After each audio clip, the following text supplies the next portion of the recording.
পাল্টা যে পদক্ষেপ করছে তারা বলছে যে তারা হরমুজ প্রণালী বন্ধ করে দেবে। বন্ধের নির্দেশ খামেনি ঘনিষ্ঠের। হরমুজ বন্ধ হলে তেলের দাম বৃদ্ধির সম্ভাবনা এবং সেটা আন্তর্জাতিক স্তরে, আন্তর্জাতিক বাজারে বাড়তে পারে অপরিশোধিত তেলের দাম।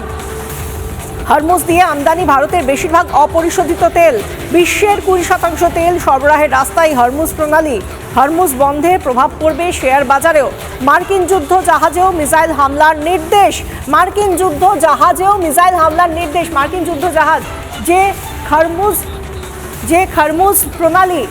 হরমুজ প্রণালী আমরা জানি যে আরব সাগরের সঙ্গে ওমান এবং পারস্য উপসাগরকে এক করে বা যোগ সৃষ্টি করে হরমুজ প্রণালী। এবং এর একদিকে যেভাবে এই গোটা হরমুজ প্রণালী দিয়ে যেভাবে মধ্যপ্রাচ্য থেকে পশ্চিম ইউরোপ হোক, ভারতের দিকে হোক বা মার্কিন যুক্তরাষ্ট্রের দিকে হোক এই তেল যাতায়াত করে, আন্তর্জাতিক বাজারে সমস্ত তেলের অনেকটা এর ওপর নির্ভরশীল। সেই জায়গা থেকে তারা বলছে যে বন্ধ করে দেবে।